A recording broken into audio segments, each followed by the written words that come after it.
हर हर महादेव। भक्तों, सावन के महीने में शिवलिंग से यह गुप्त वस्तु अपने घर ले आइए। आपकी सभी मनोकामनाएं पूरी होंगी और इतना धन आएगा कि गिनते गिनते थक जाएंगे।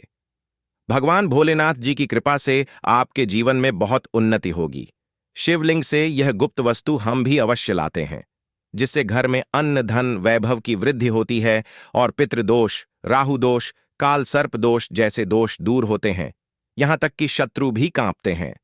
बिना पूजा पाठ, व्रत, धूप, दीप या जल अर्पण के ही इसका फल मिल जाता है और भगवान शिव विशेष आशीर्वाद देते हैं। दोस्तों, हिंदू धर्म में सावन के महीने का बहुत अधिक महत्व होता है। यह महीना हिंदू पंचांग का 5वां महीना है और भगवान शिव को समर्पित होता है।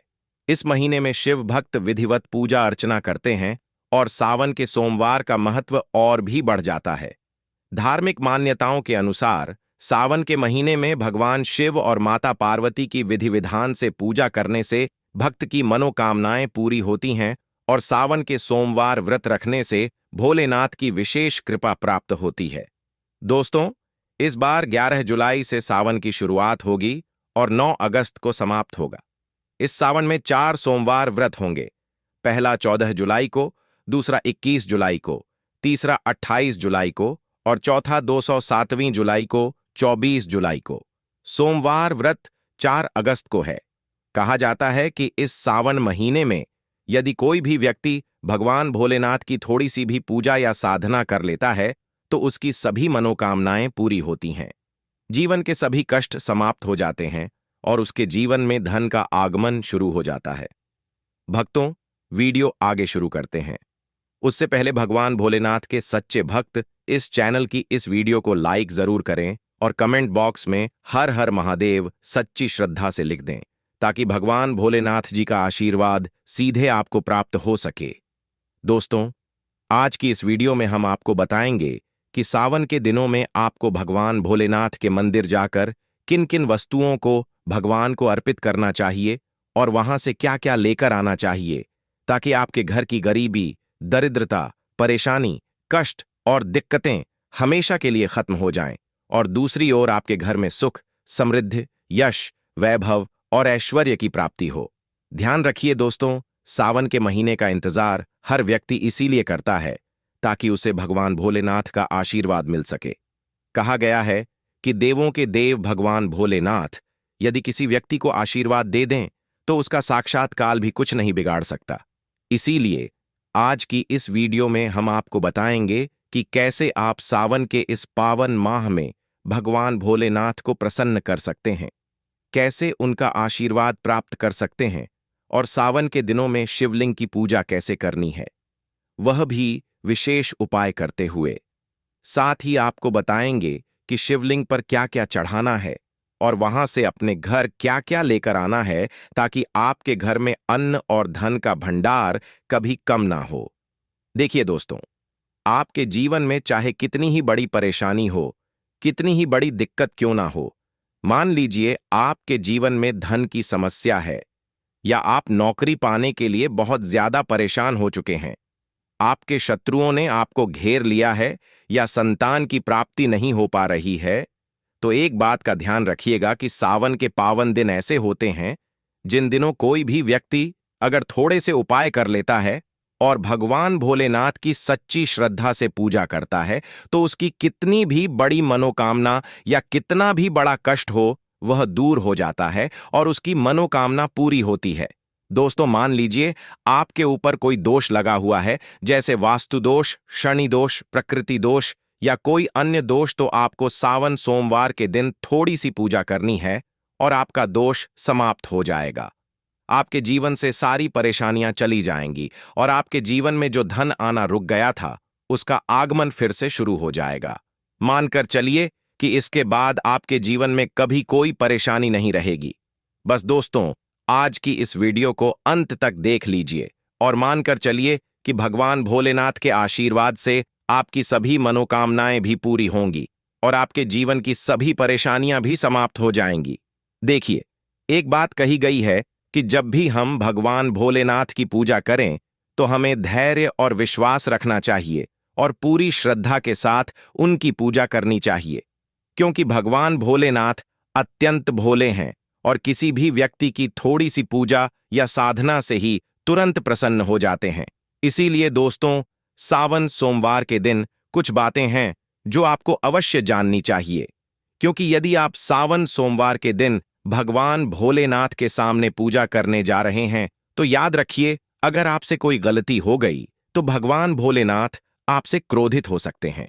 और यदि आपने सही तरीके से पूजा की तो उसी दिन आपको भगवान भोलेनाथ का आशीर्वाद प्राप्त होगा और उसके बाद आपके जीवन में कभी कोई परेशानी नहीं आएगी। हम आपको एक एक बात विस्तार से बताने जा रहे हैं, इसलिए इस वीडियो को अंत तक जरूर देखिए। सबसे पहले आपको भगवान भोलेनाथ के मंदिर जाना होगा, क्योंकि जितने भी उपाय बताए जा रहे हैं यह मंदिर में किए जाने वाले उपाय हैं। देखिए, अक्सर कई लोग हमसे पूछते हैं कि गुरुजी, हमारे घर पर शिवलिंग है, क्या हम घर पर ही पूजा नहीं कर सकते? तो इसका उत्तर है नहीं दोस्तों, आपको मंदिर जाना ही पड़ेगा, क्योंकि मंदिर का शिवलिंग और घर के शिवलिंग में बहुत बड़ा अंतर होता है। मंदिर के शिवलिंग की ऊर्जा आपके घर के शिवलिंग की तुलना में करोड़ों गुना अधिक होती है। उसमें ऐसी सकारात्मक ऊर्जा होती है कि अगर आप वहां थोड़ी सी भी पूजा कर लेते हैं तो उसका फल तुरंत मिलता है और आपके जीवन की हर परेशानी समाप्त हो जाती है। तो आपको जितने भी उपाय आज बताए जा रहे हैं वे सब मंदिर में ही करने हैं। आपके जीवन की परेशानियों को दूर करने और मनोकामनाओं की पूर्ति के लिए जो उपाय बताए जा रहे हैं उनके लिए आपको मंदिर जाना होगा। और सावन सोमवार का पर्व जो इस बार सोमवार को ही पड़ रहा है वह बहुत ही विशेष दिन होता है। इस दिन यदि आप मंदिर जाकर भगवान भोलेनाथ की सच्ची श्रद्धा से पूजा अर्चना करते हैं तो मानकर चलिए दोस्तों, आपके जीवन में कभी भी कोई कष्ट नहीं आएगा और पूरे वर्ष आपके घर में अन्न और धन का भंडार बना रहेगा। अब आपको क्या क्या चीजें ले जानी हैं, यह ध्यान से सुनिए और कहीं लिख लीजिए, क्योंकि यदि आपने इनमें से कोई एक भी गलती कर दी तो आपकी पूजा पूर्ण नहीं मानी जाएगी। सबसे पहली चीज है जल, जिसे आपको घर से ले जाना चाहिए।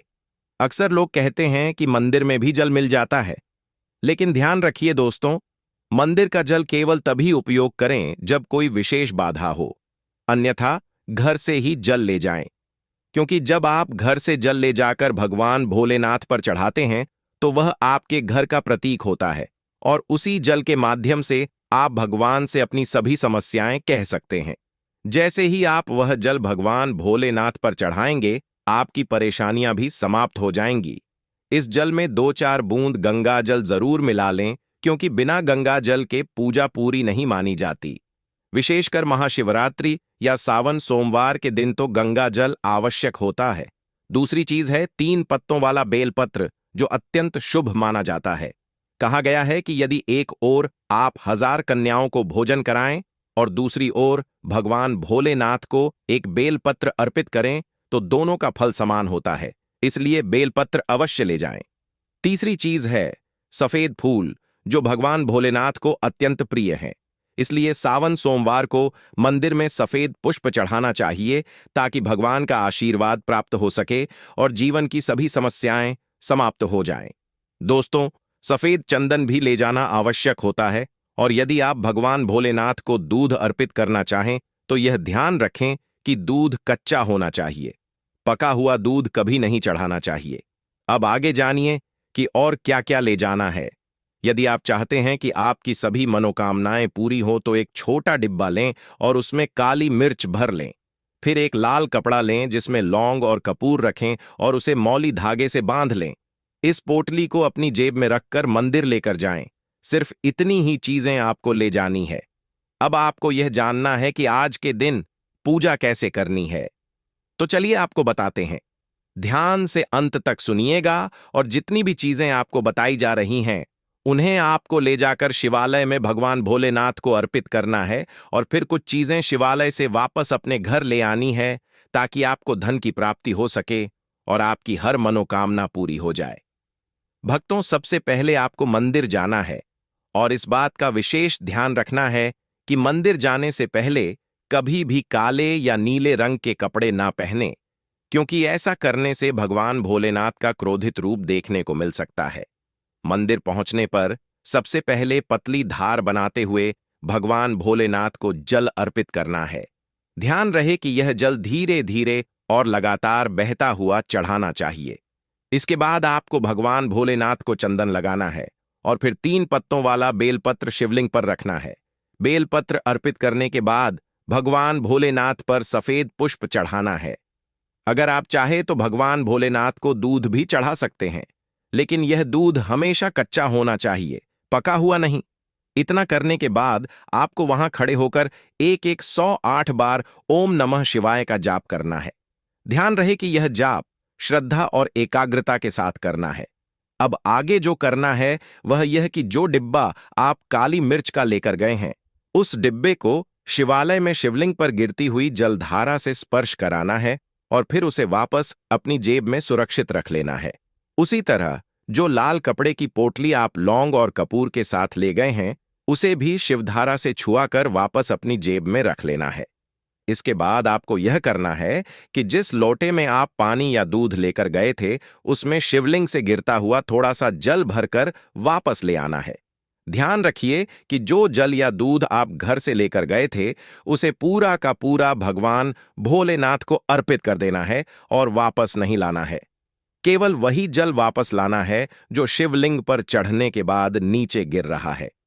हो सकता है आपके मन में सवाल आए कि जब इतने लोग वहां पर पानी चढ़ा रहे हैं, तो उसमें से कौन सा जल लें, तो उसकी चिंता न करें, क्योंकि शिवलिंग पर चढ़ाया गया जल अमृत समान पवित्र हो जाता है और उसे ही घर लाना चाहिए।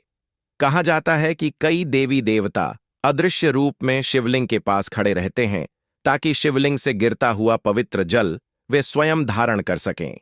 इतना पवित्र होता है शिवलिंग से गिरता हुआ जल, इसीलिए आपको शिवलिंग से गिरता हुआ थोड़ा सा जल अपने लौटे में ले लेना चाहिए। बस कुछ बूंदे ही पर्याप्त हैं।